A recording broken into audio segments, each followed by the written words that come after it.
Baik, bismillahirrahmanirrahim. Assalamualaikum warahmatullahi wabarakatuh. Em, Apa kabar saudara hari ini? Semoga saudara baik-baik saja. Bersyukur saya ini udah kesekian kalinya bikin video ini. Sebelum-sebelumnya itu sudah bikin video, tapi tidak bisa terkonvert dengan baik dalam bentuk video. Nah, semoga ini bisa dan bisa terupload, saya bisa share ke saudara. Pertama, saya berharap saudara tetap di rumah, tetap belajar di rumah, ibadah di rumah, aktivitas di rumah. Dan kalau memang harus keluar rumah, itu hal-hal yang penting saja. Itu tujuannya hanya untuk menekan penyebaran virus COVID-19 dan berharap kita bisa bertemu lagi untuk perkuliahan praktikum audit khususnya. Agenda yang saya ingin sampaikan dalam video ini yang pertama adalah berkenaan dengan pengisian kertas kerja. Pengisian kertas kerja mulai dari modul 1 sampai modul 4 di buku 2.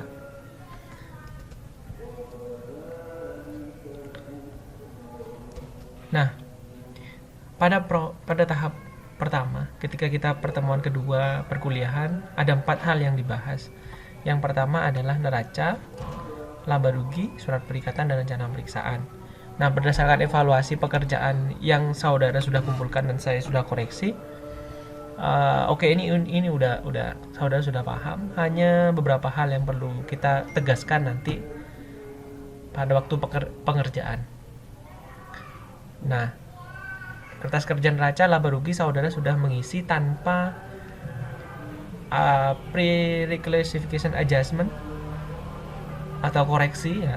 Di kolom itu dikosongi, kemudian laporan keuangan auditan per audit 2012 saudara juga kosongi. Nah, sehingga ini yang perlu saya sampaikan ya.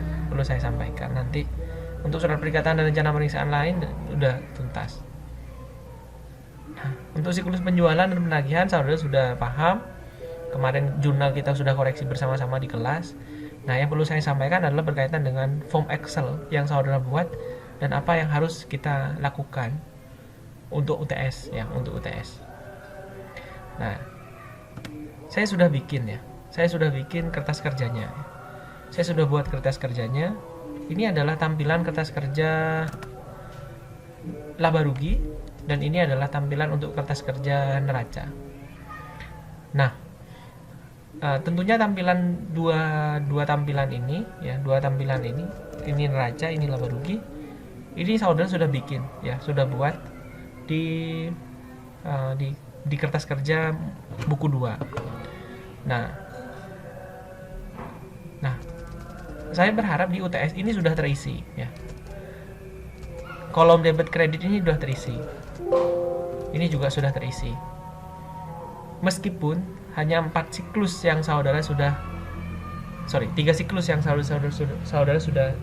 selesaikan, yaitu siklus penjualan, siklus persediaan, dan kas dan setelah kas. Tapi tidak apa-apa. Kita coba mensimulasikan menyelesaikan kertas kerja dengan 3 siklus. Nah, otomatis kalau 3 siklus tidak semua akun yang terlibat, hanya beberapa akun yang berhubungan dengan siklus itu yang terlibat atau yang berhubungan. Contoh misalnya kita mulai dari siklus penjualan penagihan ya, siklus penjualan dan penagihan. Nah, pada siklus penjualan dan penagihan, nah kemarin kan kita sudah bahas ya, kita langsung pada koreksinya saja ya, koreksinya saja. Ini adalah koreksi yang sudah saudara sepakati di kelas dan kira-kira ini adalah koreksinya. Misalkan ini adalah jurnal koreksinya A, B, C, D ya. A, B, C, D.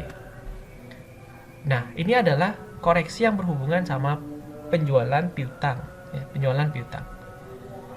Nah, apa yang harus kita lakukan? Yang saudara harus lakukan adalah hasil koreksi ini yang ada di modul 2, yang saudara blok ini, saudara pindahkan ke kertas kerja neraca, laba rugi, dan kertas kerja neraca yang sudah ada di sini.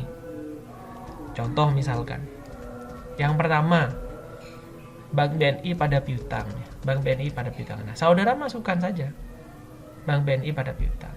Tapi sebelum dimasukkan, agar tidak memasukkan berkali-kali, saudara cross check dulu. Jurnalnya untuk siklus modul 2 itu ada 4. Ini ya, ada 4. Ini ada 4. Nah, tentunya untuk piutang saudara sudah rekap. Ya, untuk piutang saudara sudah rekap. Nah, rekapnya ada di sini. Nah, tentunya saudara sudah bikin juga ini. Versi paperlessnya sudah ada juga.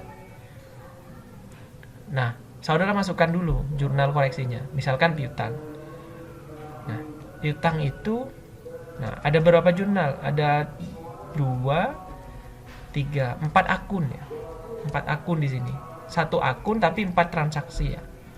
4 jurnal. Nah, saudara akumulasikan aja, tambahkan. Misalkan karena kredit, saudara tambahkan nih piutang di sini, kemudian di sini dan di sini. Nah,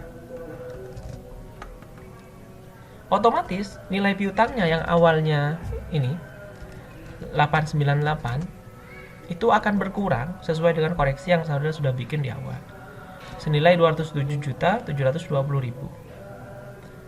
Nah, sehingga hasil koreksi ini yang ada di sini saudara masukkan ke neraca. Nah, di sini. Nah, langsung masuk otomatis. Jadi nilai piutangnya itu adalah 691.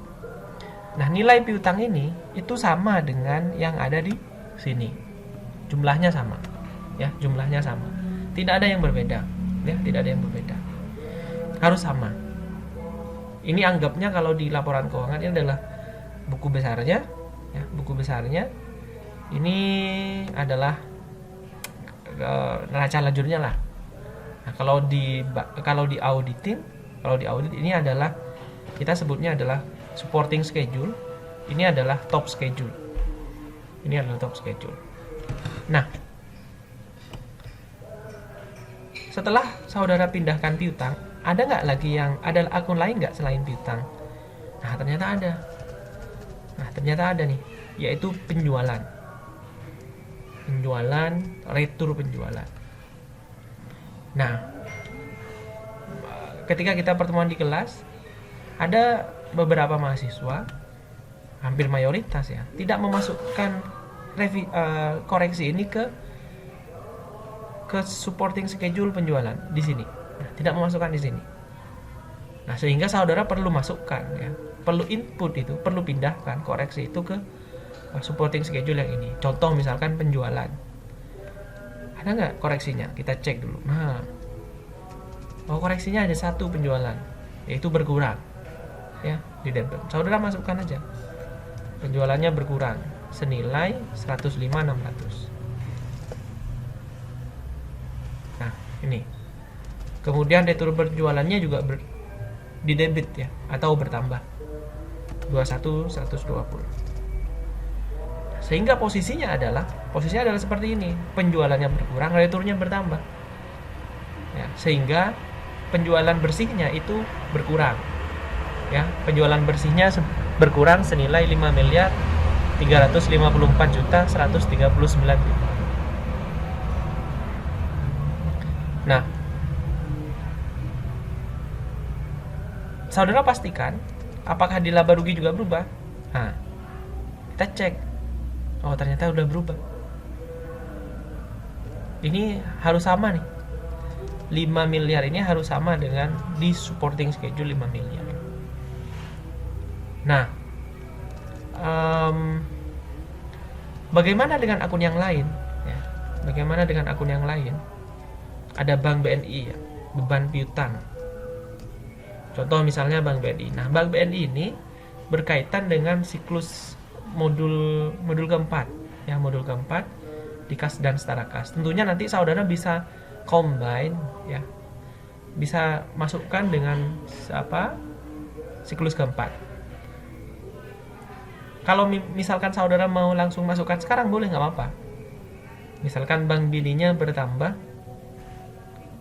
40, Bank BNI-nya bertambah senilai 53.500.